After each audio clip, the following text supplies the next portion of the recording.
इज्जत किसको प्यारी नहीं है, एंड इज्जत प्यारी है तभी डेट आगे खिसकी है। लाइक बात लेके चले, अगर डेट आगे नहीं खिसकाई जाती, मान के लेके चले भाई दोनों को क्लैश हो रहा है, दोनों को ही बहुत बड़ा नुकसान होता है। लाइक बात लेके चले, अगर धुरंधर की बात लेके चले तो भाई कम से कम उसके 300-400 करोड़ रुपए अफेक्ट होते, एंड अभी वो 300-400 करोड़ रुपए प्रॉफिट में बैठी हुई है। एंड टॉक्सिक की क्या बात ले चले, भाई उसने कम से कम 500 या 700 करोड़ रुपए लगाए हुए हैं। इंटरनेट पे जो भी रूमर्स आए कि भाई हमें भी इतने लगा हुआ है, उसको बहुत बड़ा नुकसान इस तरीके से हो सकता है। भाई अगर वो 1000 करोड़ रुपए भी कमा ले तो उसका 400 करोड़ रुपए प्रॉफिट में रहेगा, लेकिन अगर धुरंधर ना लगी हो तो वो और भी ज्यादा प्रॉफिट में जा सकती है एंड और भी ज्यादा पैसा कमा सकती है। लाइक 300-400 करोड़ रुपए के प्रॉफिट के अलावा भी वो 500-600 करोड़ रुपए के प्रॉफिट में जा सकती है। लेकिन अगर क्लैश होगा तो क्या होगा भाई, दोनों ही पिटेंगी, बहुत बुरी तरीके से पिटेंगी। लेकिन फिर से बात समझो कि भाई एक मूवी ऑलरेडी प्रॉफिट में है, वो नहीं पिट सकती कुछ भी करके, एंड एक मूवी अभी नहीं आई है, उसका भी कुछ भी मार्केट कलेक्शन नहीं हुआ, उसका पार्ट 2 नहीं आने वाले हैं। बस वही है कि भाई वो केजीएफ की कॉपी है, केजीएफ की कॉपी बोल दी मैंने तो वो पैसा पता नहीं कैसे कमाएगी, सिर्फ यश के नाम पे कैसे कमाएगी, कमा भी लेगी, लेकिन क्लैशेस है किस लेवल तक के। चलो मैंने बहुत सारी बसट मजा दी है, मैं धीरे धीरे करके पॉइंट टू पॉइंट बताता हूं तुम लोगों को। फर्स्ट ऑफ ऑल बात लेके चलते हैं कि भाई धुरंधर 2 का ओवरऑल बजट कितना लगा हुआ, लाइक अराउंड ऑफ 200-300 करोड़ रुपए जो इंटरनेट पे रूमर्स फैले हुए हैं। एंड उसने ज्यादा मैं कह लूं थिएटर्स वालों को भी दे दिया, ज्यादा उसने सब प्रोड्यूसर को, सब कास्ट को भी दे दिया। सो उसके पास कितना पैसा बचा, आदित्य धार के जेब में 300-400 करोड़ रुपए बचे होंगे, आई थिंक सो, अगर मैं गलत नहीं हूं तो। अब बात लेके चलते हैं टॉक्सिक के मेकर्स की, उनकी जेब में से कितना पैसा लगा हुआ है। जो इंटरनेट पर रूमर्स है भाई 600 से 700 करोड़ रुपए लगे हुए हैं, क्योंकि इन्होंने ग्राफिक्स के ऊपर बहुत ज्यादा पैसा लगाया, उन्होंने सिनेमाटोग्राफी के ऊपर बहुत ज्यादा पैसा लगाया, सो दैट्स व्हाई बहुत ज्यादा पैसा लगा हुआ है। एंड यश ने भी बहुत ज्यादा पैसा लिया हुआ है। अब बात लेके चलते हैं, ये मूवी अगर 1000 करोड़ रुपए भी कमाती तो कितना जाता जेब में, कास्ट वगैरह का सबका निकाल के भी भाई 500-600 करोड़ रुपए ऑलरेडी दे दी गए। अब थिएटर्स वालों की बारी है, वो भी तो कुछ लेके जाते हैं। एंड मैक्सिमम प्रॉफिट अगर 1000 करोड़ मतलब कमाती ये मूवी तो 150-200 करोड़ रुपए आई थिंक जेब में जाते। एंड तुम लोगों के 100-200 करोड़ रुपए बहुत ज्यादा बड़ी रकम है भाई, हाँ अच्छा है, लेकिन मेरे हिसाब से कहा जाए अच्छा नहीं है।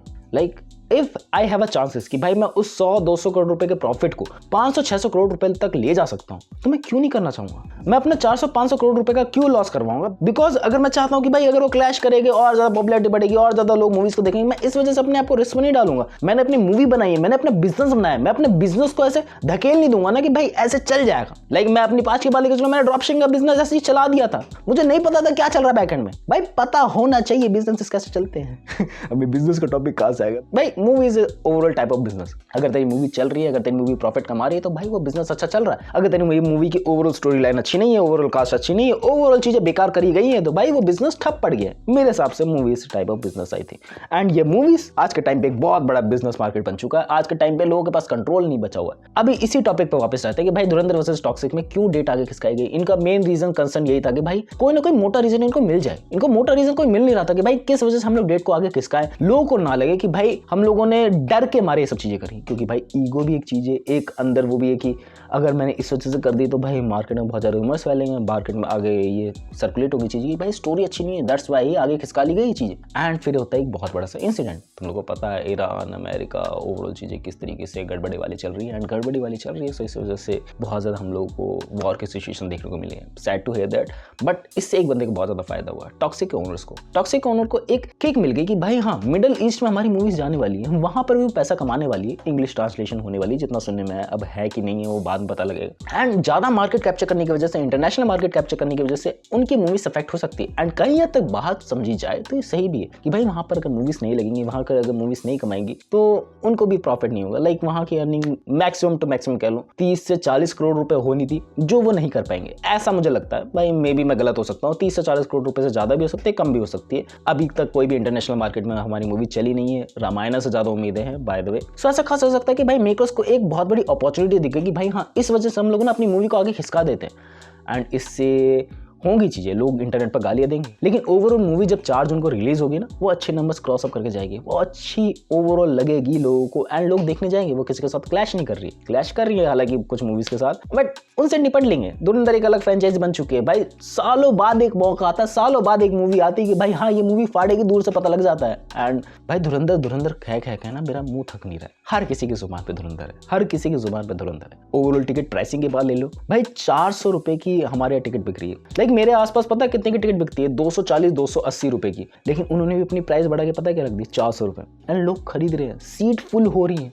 हाइप समझ लो किस लेवल तक की है। सो हाँ ऐसी मूवी से पंगा नहीं लिया जा सकता। एंड मैं डेफिनेटली कह रहा हूँ कि भाई अगर यश की मूवी भी रिलीज होती है तो वो पैसा कमाती है, ऐसी बात नहीं है कि यश की हाइप नहीं है, ऐसी बात नहीं है कि यश की मूवी लोग देखने नहीं जाते, because of the Yash movie देखने जाते हैं लोग। लेकिन भैया मुझे समझना होगा ना कि भाई मेरी वजह से अगर कोई मूवी नहीं, मुझे समझना होगा ना कि भाई अगर मेरे ईगो बीच में आ जाने की वजह से कोई मूवी नहीं चल रही, सो बिजनेस भाई ऑलरेडी ठप है। बिजनेस में ही कह सकता है भाई अगर तुम पीछे हट सकते हो, पीछे हट के तुम एक अलग मूव खेल सकते हो, अलग मेथड से खेल सकते हो, अलग तरीके से खेल सकते हो, अलग स्ट्रेटजी लाके खेल सकते हो, डेफिनेटली भाई you already win, you already win. चाहे वो बिजनेस ठप पड़ जाए चल जाए, क्योंकि बिजनेस ठप पड़ेगा तब भी तुम लोग को एक नई लर्निंग मिलेगी, बिजनेस चल जाएगा तो तुम लोग की लर्निंग के साथ साथ अर्निंग भी हो जाएगी। थोड़ा सा बिजनेस वाला ज्ञान देने की ज़्यादा कोशिश रही है मेरी इस वीडियो में। मैंने कहा कि भाई तुम लोग को थोड़ा सा बिजनेस में बना दिया जाए, क्योंकि ये बैकएंड में ना लड़ते सब लोग रहते हैं कि भाई ये चीज़ बेटर है, वो चीज़ बेटर है, बट तुम लोग को कभी आइडिया नहीं लगता कि बैकएंड में कितनी सारी चीज़ें चलती हैं इनकी। अभी पता है क्या लड़ाई चल रही है, मैं देख के आया हूँ भाई इंटरनेट पे इतना ज़्यादा यश भाई ट्रोल हो रहे हैं, इतना ज़्यादा ट्रोल हो रहे हैं कि भाई मूवी की डेट आगे खिसका दी है, डर गए हैं भाई। धुरंधर के पार्ट 1 के लास्ट में ही लिखा गया था ना 19 मार्च को रिलीज होने वाली है, एंड उसी के थोड़े टाइम बाद ही यश ने भी अपनी मूवी की अनाउंसमेंट कर दी थी। चाहते तो उस टाइम पे भी डेट चेंज कर लेते, बट पता नहीं था किसी को कि भाई धुरंधर इतना ज़्यादा फाड़ देगी, किसी को भी आइडिया नहीं था। धुरंधर के मेकर्स को खुद तक नहीं पता था कि भाई ये मूवी इतना ज़्यादा चल जाएगी, एंड चल गई है।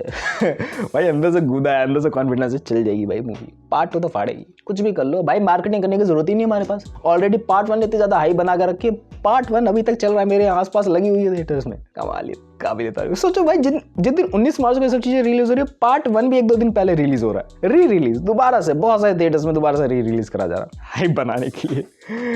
बाकी हाँ तुम लोग कह लो यश डर गए, जो भी कह लो भाई, मेरे हिसाब से ना एकदम ब्रिलियंट मूव करा गया इस बंदी की तरफ से, एंड इतना ब्रिलियंट है कि भाई काबिल तारीफ, इतना ब्रिलियंट है कि शब्द ही नहीं है। कि अगर मैं चाहता तो भाई ईगो क्लैश करा सकता था, अगर मैं चाहता ना बहुत सारी चीज़ें हो जाती, एंड एक मुझे एडवांटेज जरूर मिलता कि भाई मैंने धुरंधर के साथ क्लैश करा तो मेरी मूवी की ओवरऑल हाइप भी बढ़ेगी, एंड दोनों मूवी लोग देखने जाने के लिए उत्साहित होंगे, बट ज़्यादा लोग नहीं होंगे। मूवी रिव्यूअर्स होंगे, ज़्यादा लोग नहीं होंगे जो क्लैशेस को देखना चाहते हैं, जो ज़्यादा लोग नहीं होंगे। बट अगर मैंने थोड़ी सी डेट आगे खिसका ली ना, ये बेस्ट मूव रहेगा मेरी तरफ से कि भाई मैं इससे पीछे भी हट जाऊँगा, मैंने ये बहुत बड़ा रीज़न भी दे दिया, एंड आगे खिसकने की वजह से क्या होगा, चीज़ें ब्रिलियंट हो जाएगी, अपना काम भी निकल जाएगा, धुरंधर भी निकल जाएगी, एंड हाइप तो बनी रही है। हाइप को कौन रोक सकता है? चाहे जो भी तुम लोग इंटरनेट पे कह लो कि भाई स्टोरी बेटर नहीं है, ड्यूरेक्स की ऐड बना रखी है, भाई बिकेगी मूवी, डेफिनेटली बिकेगी। ओवरऑल चीज़ तो समझ में आएगी होगी तुम लोग को क्या चीज़ कहना चाह रहा हूँ मैं। बकवास बहुत बोलता हूँ मैं आजकल, मुझे लगता है। That's it for the video. जो भी मेरे को चीज़ें लगी मैंने बताने की कोशिश करी। मिलते हैं नेक्स्ट वीडियो में, बाय।